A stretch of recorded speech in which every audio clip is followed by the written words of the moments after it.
So meanwhile, I can just tell all my learners, now we are with one of our esteemed, you can say, guests for today's session, Mr. JPS Choudhary. I will just give you a brief introduction of him in a quick span of 1 minute.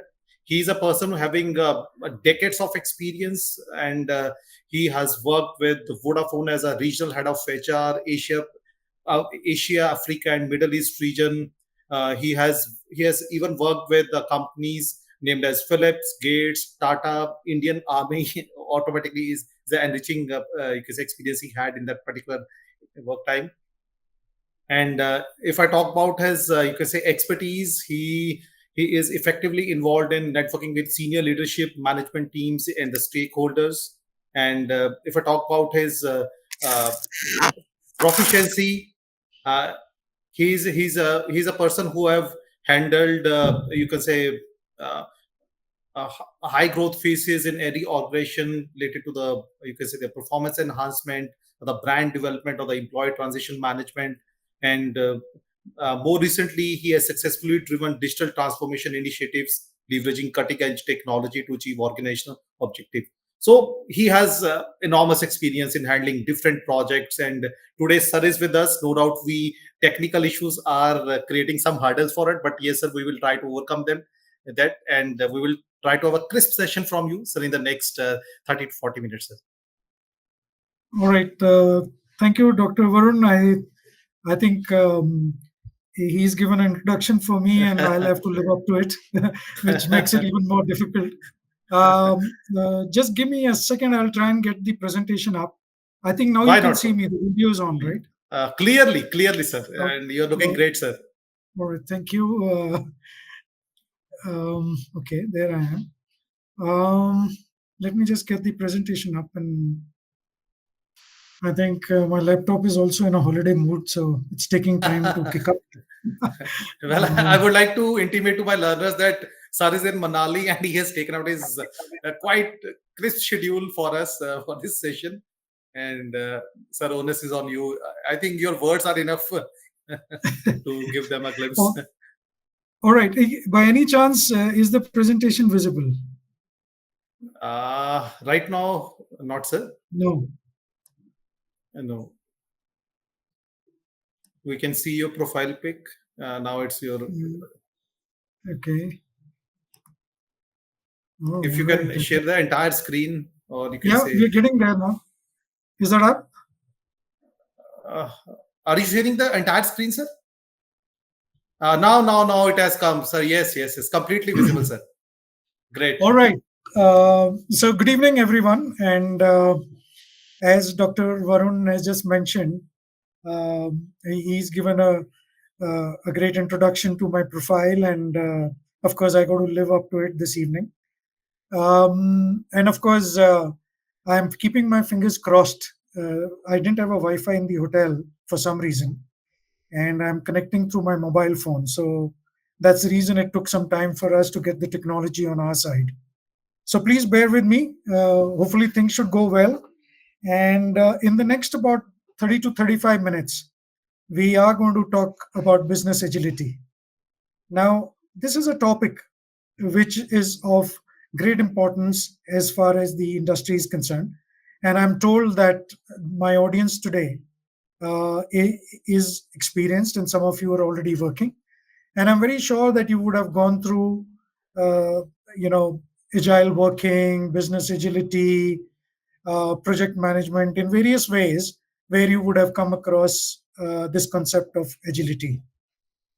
We will keep this at about 30,000 feet because I will give you a high level view of what exactly is business agility and what are its components, what are its dimensions.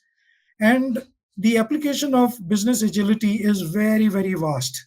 It's a topic that has been researched greatly over the last, I should say, 5 to 10 years.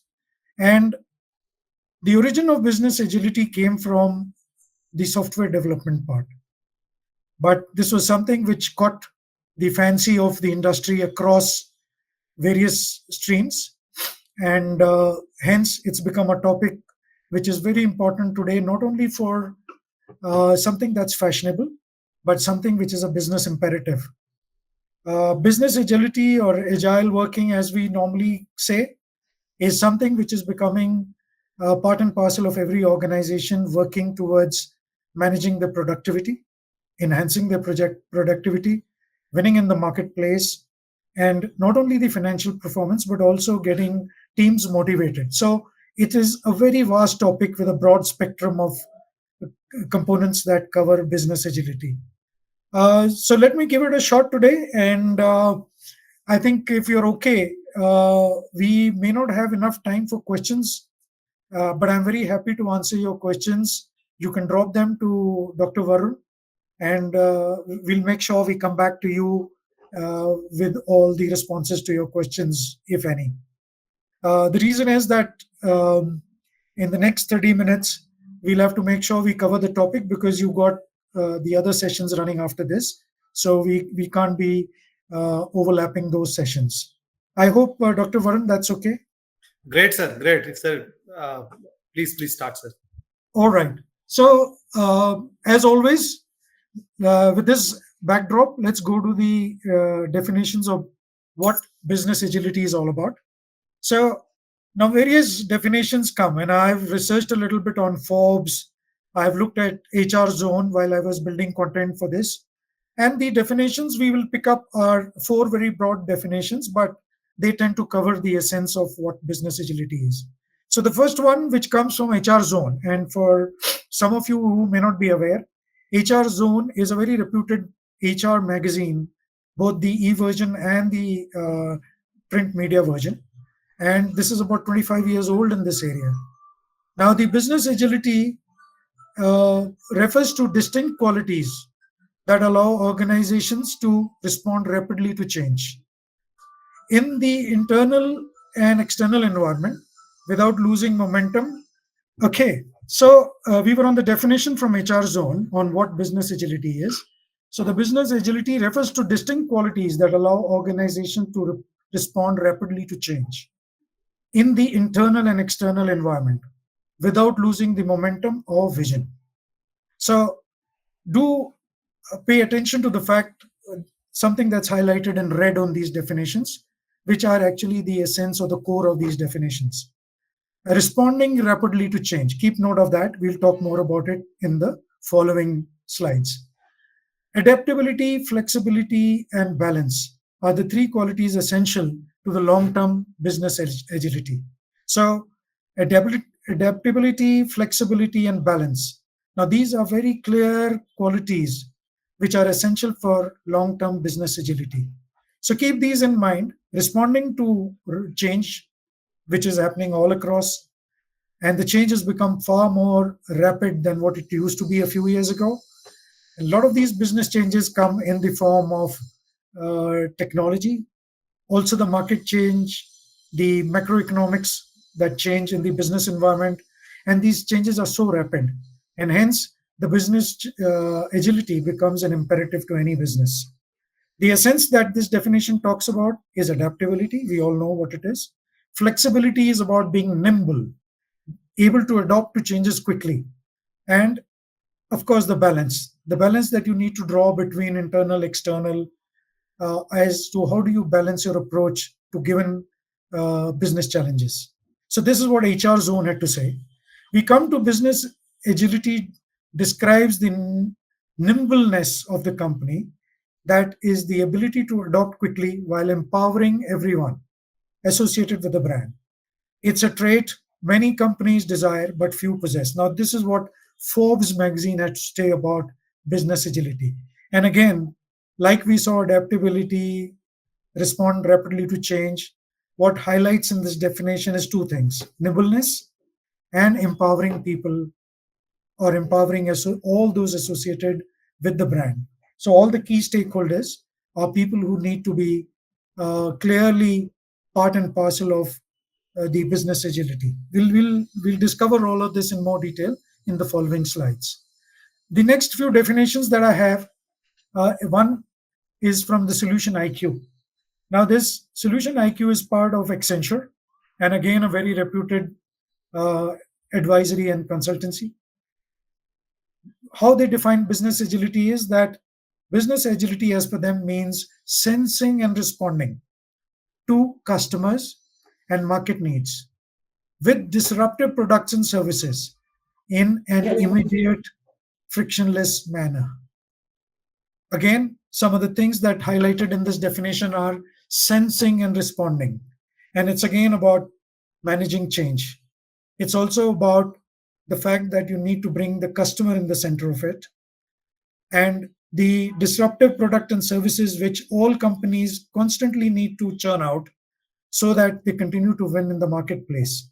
Now, this again is something that's achieved through business agility. So that was solution IQ. Going on to what Wikipedia says, and these are more generic definitions, but I quite like this definition and I thought it'll be a good idea to share this with you. All right. So again, sorry about the disruption here. No worries, sir. No issue. Yeah, we'll struggle a little bit because I think Manali can do best what we're trying to do now. Okay, so we had seen the first definitions. I hope this screen was clear. Yes, yes, yes. And Now we it's clear. spoke about the definition from HR Zone and Forbes magazine. And we went to the second slide where I talked through the solution IQ definition. Is this visible now? Appropriately, sir. Okay, very good. And we discussed about the solution IQ definition, which is from Accenture. And Accenture has played a leading role in helping companies with business agility. And we go on to the last definition that we have is on Wikipedia. Now, Wikipedia normally gives generic definitions, but I thought it will be interesting for us to note what they need to say in generic terms. It is the ability of the business system to rapidly respond to change by adapting to its initial stable configuration. Now, most organizations have a very stable configuration, which is drawn around the products and services that they manufacture or design. And hence, in most cases, is very stable, and especially for large organizations, which have huge amount of weight to carry. Business agility can be maintained by adopting goods and services to meet customer demands, which is simple, adjusting to the changes in the business environment and taking advantage of the human resources. Now, a few more elements that come in here. As we have seen in all these definitions, there are certain common things which are coming. One, very clearly, is change. It's about sensing and responding. It's about adopting to that change. It's about generating disruptive products and services quickly. And the definition that now comes in is about also brings in the fact that we can take advantage of human resources. So broadly, these are some of the definitions that we need to be conscious of as we go in the discussion further. Please, if there are any questions, you can shoot it to Dr. Varun and we will respond to you later on these. Going forward, from these definitions, we are able to build what typically business agility is. Now, I always, when I'm with students, my intent is to keep the discussion on a very simple terms. Definitely not oversimplifying and losing the essence of it, but keeping it simple so that there's larger comprehension and the entire topic becomes very clear in terms of understanding. So you will always find the slides that will follow will be very, very simple, but they would carry all the essence that's needed to explain the topic. So let's look at what business agility in a very, very clear, simple terms is. It consists of 9 interacting domains. Now, why interacting? Because all these 9 domains, they interact with each other. They are not working in isolation.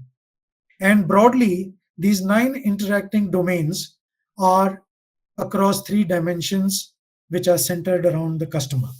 Now, can you see the cursor on your screen that I'm moving? Yes, sir. Fantastic. See, sir. All right. So if we look at this graphic representation of what business agility in simple terms is, it has 3 dimensions, which is the connections here, the mindset, work.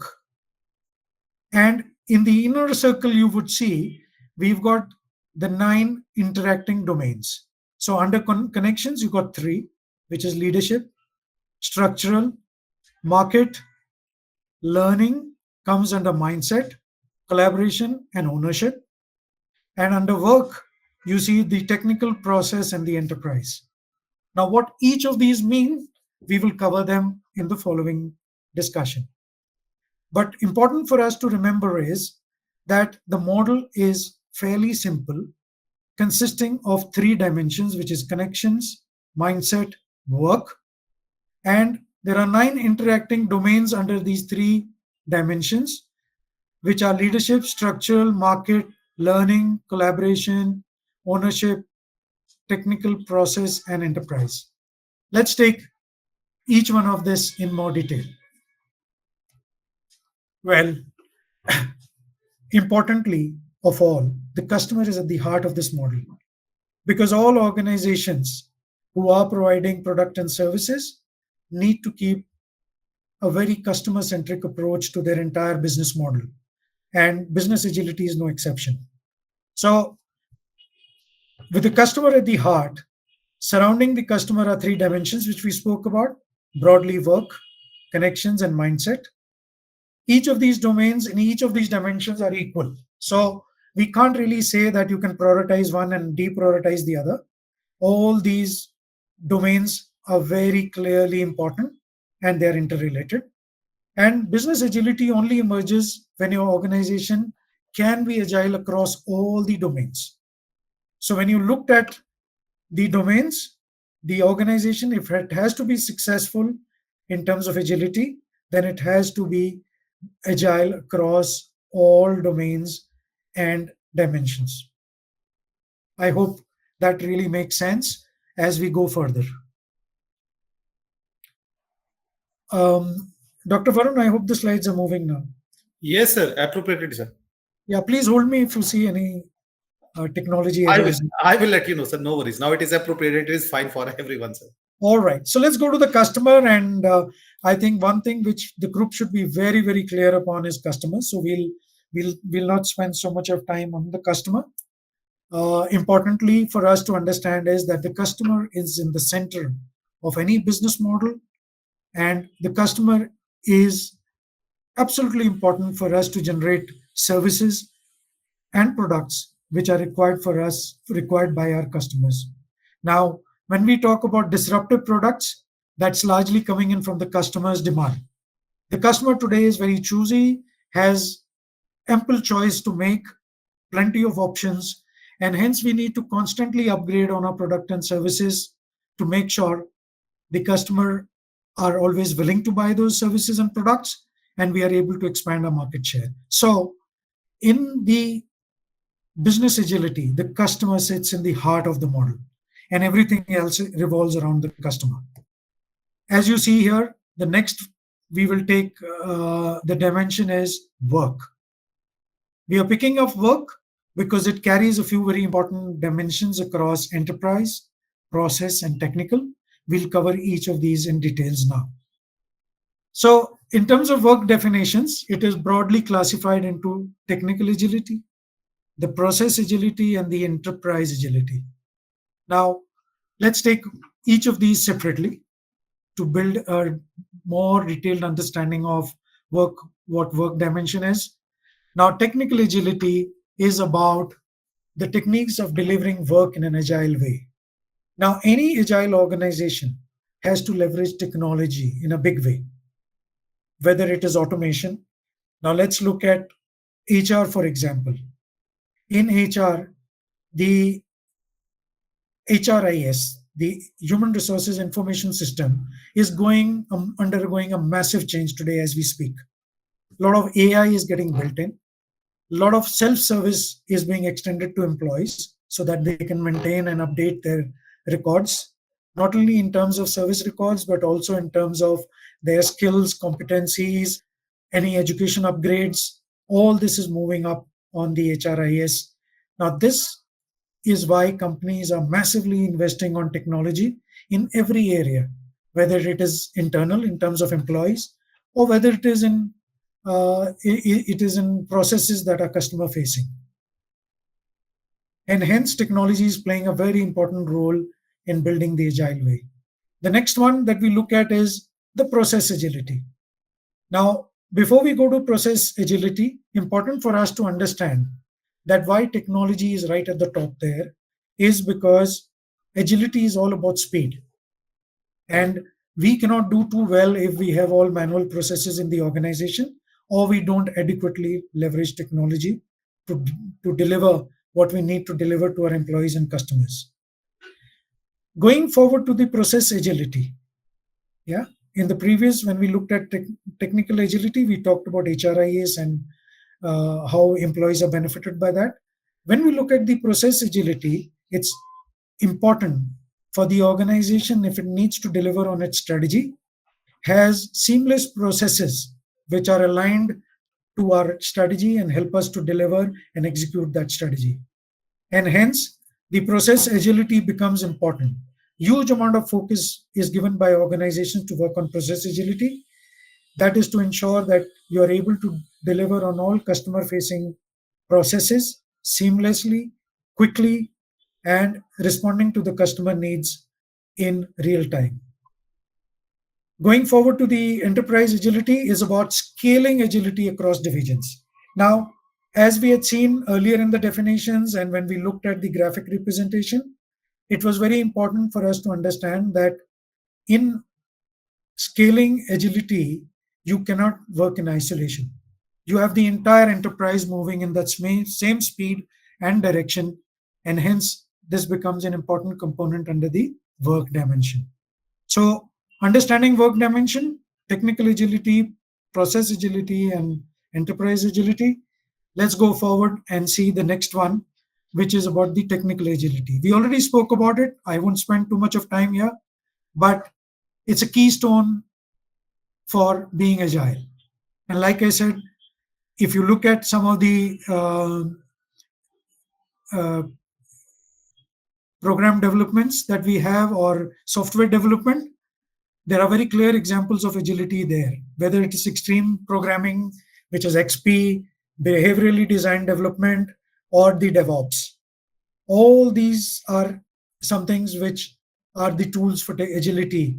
Now, these are some examples that I've given you from software development, but these are some of the things that are also taken and implemented across brick and mortar organizations also. Going to the process agility, we spoke about agile frameworks and methods that form agility that most people think when they hear in terms of what is agile. So if you have heard about Scrum, Kanban, now these are some of the tools that are used in terms of simplifying processes under the agile framework. The focus is on outcome of the products. Yeah. Earlier, the focus was more about outputs and productivity and project implementation, but now the focus is more outcome related in terms of how you're providing those disruptive product and services to your customers. And processes then become very important part in the overall agility framework. The enterprise agility, as we spoke about, the diagram below very clearly tells you that broad departments like production, finance, IT, HR all need to be interlinked. There is no way that you can work or bring a business agility in an organization which works in isolation or in silos. So the enterprise agility is something which is key to the success, and it has to be across all departments in the organization. Let's go to the next dimension, which is on connections. In terms of connections, as you can see, again, three components: the structural agility, the leadership agility, and the market agility. And these are the three key components towards the connections dimension. Let's take the structural agility first. Now, you would have seen that most organizations have got an organization design, hierarchies, reporting relationships, and this makes organizations very complex. So one of the key things that organizations pick up when they go the agile way is to make sure that they critically evaluate the structural agility in the organization. These agile organizations are largely flat. There are least of hierarchies, or rather none. And it's more about product and outcome driven organization rather than reporting relationships, which are part of the brick and mortar organizations. So the relationship between individual teams and divisions in an organizations become key. And how do we simplify falls under the structural agility. The next component is the leadership agility.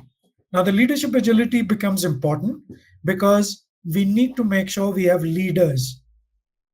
Do remember that business agility in an organization is top driven, by which I mean it is something which is very closely owned by the leadership team and is driven down into the organization. It's not a bottom up approach, but it's a top down approach where the leadership owns and drives agility across the organization. So, there is a huge topic on leadership agility. And one of the leadership styles that normally syncs well with agility is the servant leadership style. So, if you have some time, do look this up. It's very simple of what a servant style leadership is. You would have heard about leadership styles which are autocratic, democratic, laissez-faire. But important for us to understand here that the leadership style that goes very closely with or business agility is the servant relationship or the servant style of leadership. Um, Going on to the last one here on the connection dimension is the market agility. When we say market agility, what do we mean? It is the ability of the organization to respond to the market dimensions and ecosystems with speed. As you see today, there are a lot of things that the organization has in terms of challenges, both internally and externally. It could be governance frameworks which are changing constantly. And one of the key examples here is if you look at AI, AI is expanding at a very rapid pace in the organizations, and the governments and the governance framework has to do a catch up. But the market is not going to wait. It expects organizations to adopt AI in their products, in their processes, in the way they run their organizations, and also provide them a lot of support in terms of product development. So, this is where the understanding of the market requirement as well as balancing it with the governance frameworks become very important. Market agility is a key to producing disruptive products and services which are required in the marketplace. Also, responding to macro and microeconomic changes that happen all the time is something which comes in through the market agility and the ability of the organization to be agile in the marketplace. So keep this as an understanding. The connection dimensions that we saw: structural agility, leadership agility, and the market agility. Um, I wish I could take questions here, but I think conscious of time, we have to move on. Uh, Looking at the structural agility quickly, we have already discussed this. So there are 4 A's here that we look at: alignment, autonomy, authority, and accountability. And those of you who have had some exposure to agility in the organization, you would have heard things like squads, tribes, teal organizations, and holocracy. Now, these are some of the ways the organizations align themselves when they adopt structural agility. So keep this in mind. When we look at the 4 A's, it's about alignment, autonomy. Alignment is all about ensuring that you cut as many layers in the organization you can. You have a better alignment and not reporting relationships. You look at autonomy, which is about empowering people. Authority is about making sure that you don't really have to wait for decisions because that would slow you down, but there is some bit of empowerment and decision making. Normally, such organizations have a very sound delegation of authority within the teams, and hence the decision making becomes faster. And last but not the least, all the other A's come through very clear accountability, because if empowerment and authority is delivered or given, then accountability comes with it. And this is what the structural agility means. Leadership agility, I spoke about this servant relationship. Please go through in your time. You can read about this. but this is more about uh, listening, empathy, healing, awareness. So it's a blend of democratic style of leadership and laissez-faire, but it's more about empowering your teams. The concept of self-organization rather than strong supervision is something that comes through the servant leadership style, and this is what leadership agility comes through as a concept. Market agility, we already spoke about. I won't really spend much time here. Let's move on to the last dimension, which is about mindset. And let me tell you, in my experience over the last 28 years, and more so in the last 7 to 8 years, where we actually implemented business agility in the organization. Dr. Verma had spoken to you about deploying or digitalization in the organization. That was just one dimension, but we were worked very closely on business agility in the organization, being a telecom company with a global footprint. And as per my experience, what was most critical is the mindset. You know, you can buy technology, you can get consultants to help you build structures, you can have enormous amount of data around the market and what you need to do in the market. You can have enough technical support, you can align your processes, because we are all very mature and intelligent people in the organization. We know what works and what doesn't work. We can always align the entire enterprise to delivering agile. But what is the most challenging part of business agility is the mindset. So let's look at what exactly do we mean by the agile mindset. Three components again in the mindset dimension: learning mindset, collaboration mindset, and the ownership mindset. Each of these, what do they mean? When we look at learning mindset, it's the learning agility, as we call it.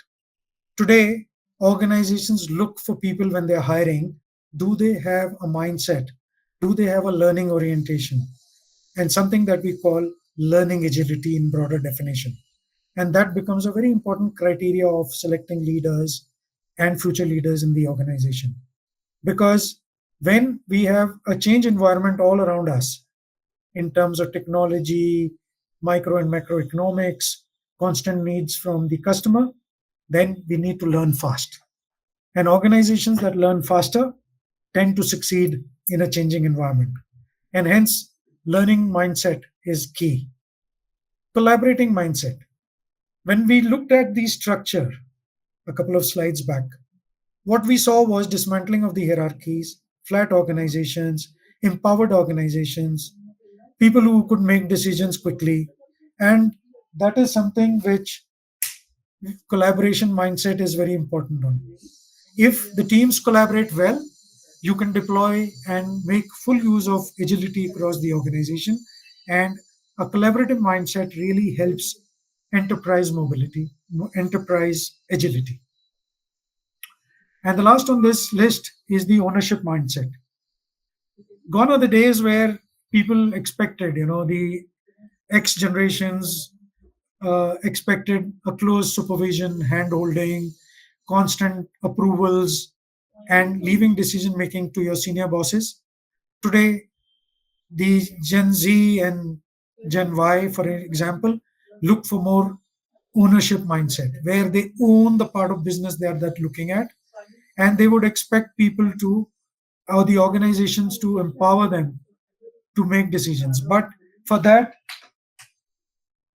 it's important that the individuals are empowered and have an ownership mindset. Something that we also look for people when we are hiring in the organization, which is the entrepreneurial skills. Do they have the entrepreneurial approach to owning the business end to end, making sure that they're contributing in every way to productivity and the organization growth in their own domain and area?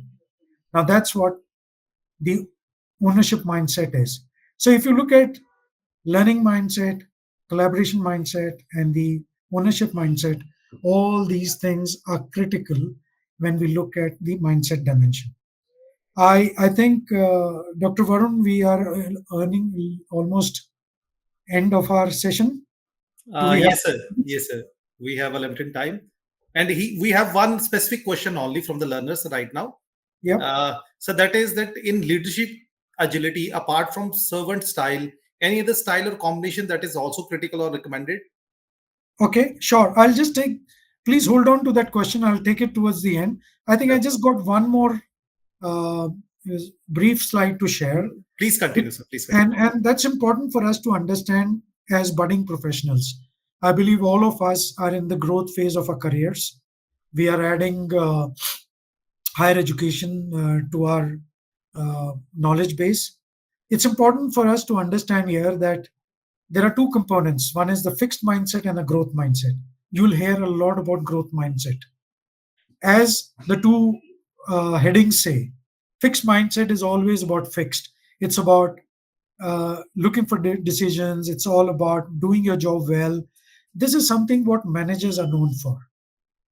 Managers are people who execute well. They stick to the framework that's provided to them. They rarely do out of box thinking, or they try to innovate, and that is where the fixed mindset is very clearly seen. But what we're looking at in a agile organization is a growth mindset, because we said we want to empower, we want to have decision making quickly, we need to look at customer requirements, we need to have a very clear growth mindset in the organization. And that's where it's important for us to see that we are people who come from not only hard work but smart work. They should look at opportunities for growth. They need to be consistent, looking out of the box and innovating. And this is something which a growth mindset is all about. Um, we already covered ownership mindset, and some of the organizations very clearly follow the modern agile, as they call it. And some of the key objectives that they take when they talk about agility is making people awesome, which is about empowering them, setting the organization in a pace of innovation and constant growth. The second part is about delivering values continuously. So you cannot stop just by being an agile organization. You need to constantly travel that path of designing product and services for your customer, which are more innovative. It's about also making sure that you make safety a prerequisite. Obviously, this is more important in case of products that we manufacture. While we manufacture, are we a safe organizations? Do we protect our people in that process? And do we also make products that are safe in the hands of the customer? And of course, when we talk about safety, there is also a huge focus on ESG today. And that dimension is missing here. But very important, organizations are focused on environment governance and also sustainability. These have become key to any agile initiative in the organization. And last but not the least, it's about experiment and learning rapidly. So I think I've got some references here which can be passed on to you by Dr. Varun. Please take time to read through them. They are very, very important, and will give you more detailed insight into the topic that we discussed today. So I come to the end of the session, and I'll take the question before we close. So the question was that in an environment where the business is moving towards agility, is the servant relationship the only style, or there are other relationships or other leadership styles that can help us to be more successful when we look at leadership agility? Dr. Vanon, I think I got the question right. Yes, sir, 100%. All right.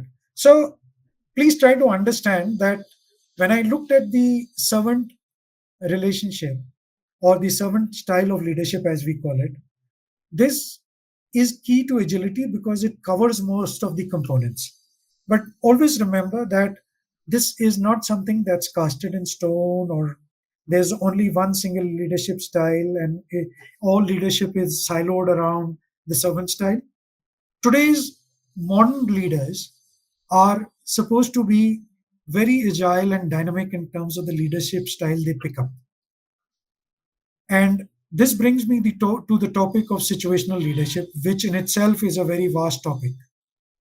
So, organizations which use situational leadership and train their future leaders on it have deemed to be more productive, and have done well in the marketplace. And the situational leadership is all about looking into the various leadership styles, whether they're democratic, laissez-faire, or whether they're autocratic, the servant leader, any kind of leadership that you can think about, technology leader. Today, situational leadership is come into play, which is about looking at the ecosystem in which you are. You look at the dimensions of the business in which you are. You look at your customer requirements. You look at what your people are looking forward to.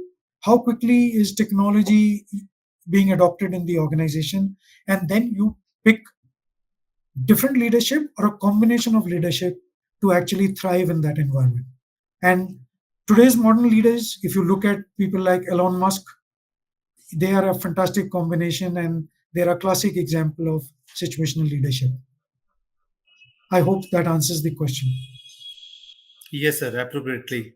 And I feel now we are not having, sir, any questions from the learner side. And on behalf of, you can say, Chitkara University learners, the Department of Distance and Online Education, my teammates, sir, it was an enriching content that you have shared right now related to business agility, and it was very important to see how you can say uh, your work connection and mindset plays a very important role. The way you have worked on, you can say, different agilities like technical process and enterprise, and you talk of structural leadership, market, then learning, collaboration, ownership, and finally you worked on fixed and growth mindset. So it was commendable, and we have no you can say, I feel that we have not left anything for our learners who are present today. But yes, sir, we require your assistance in future. We require you to enrich us with a lot and lot of content related to business agility in the coming time. And we hope that at time we will not you can say interrupt you during your holiday time. And sorry from our side, we called you and we want to have a great session from your side. But yes, Yeah, in future we will first ask you that if you are totally free, then we will have a longer session from your side, sir. yeah. Of course, Dr. Varun, and Chitkara is very close to my heart. Great. And Thank you, sir. Mr. Mohit Chitkara, I'm very closely associated with him for the Yes, last many years. And yes, sir. anything that I can contribute to the university, I'm always willing, even Yes, if it's on holiday. And sir. yeah, I took some time off from my wife, and she was very supportive. And Sir, and I'm thank gonna, you. So thanks from our side to ma'am also, because she has helped a lot, because I feel her you can say interruption was required, and in order to create this session a very handful session, sir. yeah, and just before we end, to the audience and students, please bear with me that I had to maintain a bit of pace around covering this topic. Mhm. I try to simplify it, but let me tell you, this is just the baseline concept of business agility. There's so much you can develop on it. When you look at the reference material, there's very exciting stuff that I've left there on those links. All of them are very easily accessible links. If you spend some time going through it, it'll help you to develop even further on this topic. Today was a 10,000 feet view, and it was just setting the baseline for you to develop on it further. It's a subject which is massively researched, and there it is so vast that you can actually take 15 days to cover these topics. I do run this program for the MBA module for Chitkara, and I also take the opportunity to give some live business examples on each of these dimensions and components that we studied today. So bear with me, and I hope you enjoyed and the session was useful. Looking forward to connecting again in the future. Thank you, Dr. Varun, and all the very best for all of you. Thank you, sir, for your valuable time, and thanks to ma'am also, sir, because she has taken some time, given you some time in this on this holiday, sir. Uh, Sure. sure. Thank you, sir. Thank Thank you. you so Thanks a much. lot. Bye bye. Bye. Bye, Thank you. learners. Yeah, it was a wonderful class. Thank you. Thank We you. hope to see you again, sir. Thank you. Thank you. Look forward to seeing you again. Bye. Thank you, sir. Thank you. Bye bye.